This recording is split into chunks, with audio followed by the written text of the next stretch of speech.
He threw the bedclothes back. "I am hot," he said, and his voice sounded funny in the darkness, like someone else's. "Why didn't she come?" He sat up. He must look. He got out of bed, went to the window, and pulled the curtain a slice aside. It wasn't dark, but he couldn't tell whether because of daylight or the moon, which was very big. It had a funny, wicked face, as if laughing at him, and he did not want to look at it. Then, remembering that his mother had said moonlit nights were beautiful, he continued to stare out in a general way. The trees threw thick shadows, the lawn looked like spilt milk, and the long, long way he could see. Oh, very far, right over the world, and it all looked different and swimmy. There was a lovely smell, too, in his open window. "I wish I had a dove like Noah," he thought. The moony moon was round and bright. It shone and shone and made it light.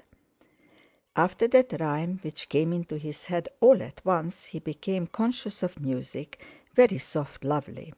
Mum playing.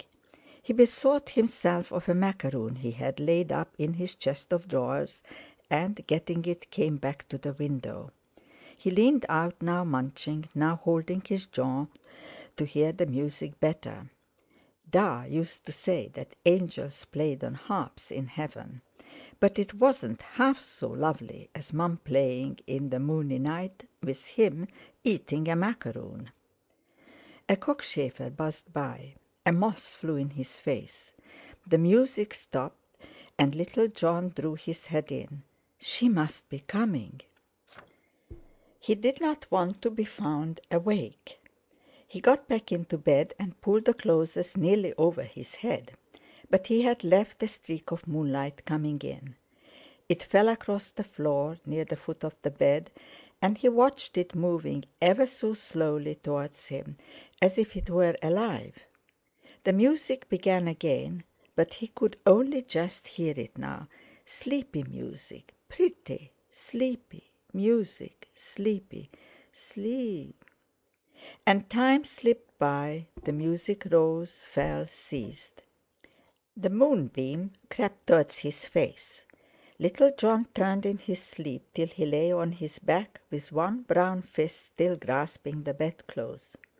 The corners of his eyes twitched. He had begun to dream. He dreamed he was drinking milk out of a pan that was the moon, opposite a great black cat, which watched him with a funny smile like his father's. He heard it whisper, "Don't drink too much." It was the cat's milk, of course, and he put out his hand amicably to stroke the creature, but it was no longer there. The pan had become a bed in which he was lying, and when he tried to get out he couldn't find the edge. He couldn't find it. He could not get out. It was dreadful. He whimpered in his sleep. The bed had begun to go round too. It was outside him and inside him, going round and round and getting fiery, and Motherly, out of caste, up by the sea, was stirring it. Oh, so horrible she looked, faster and faster, till he and the bed and Motherly and the moon and the cat were all one wheel going round and round and up and up. Awful, awful, awful! He shrieked. A voice saying, "Darling, darling," got through the wheel, and he awoke, standing on his bed with his eyes wide open. There was his mother with her hair like Guinevere's, and clutching her, he buried his face in it. "Oh, oh! It's all right, treasure. You are awake now. There, there! It's nothing." But little John continued to say, "Oh, oh!" Her voice went on velvety in his ear.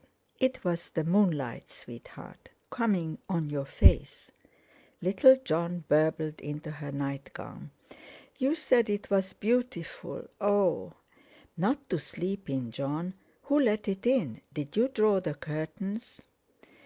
"I wanted to see the time. I looked out.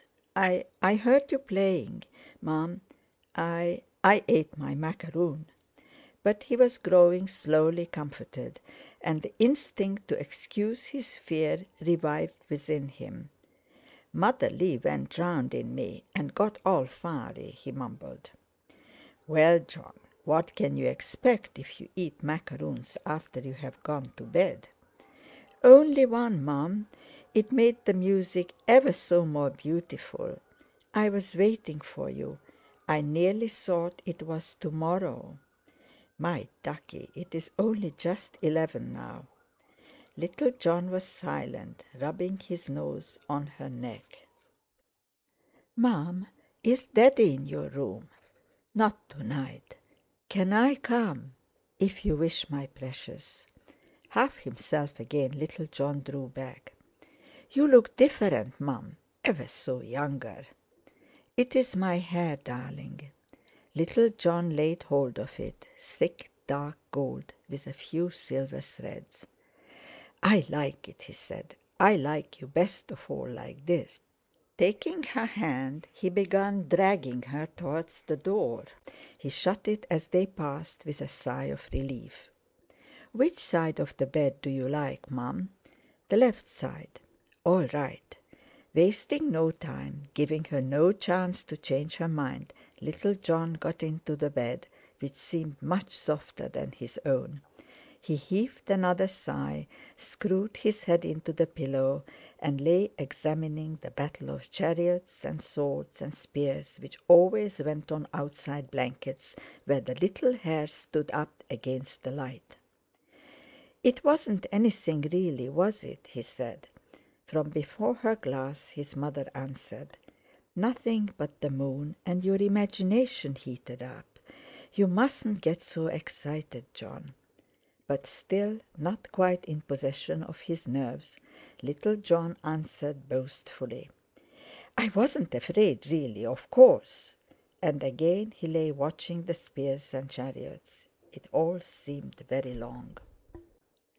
"Oh, Mum, do hurry up." "Darling, I have to plait my hair."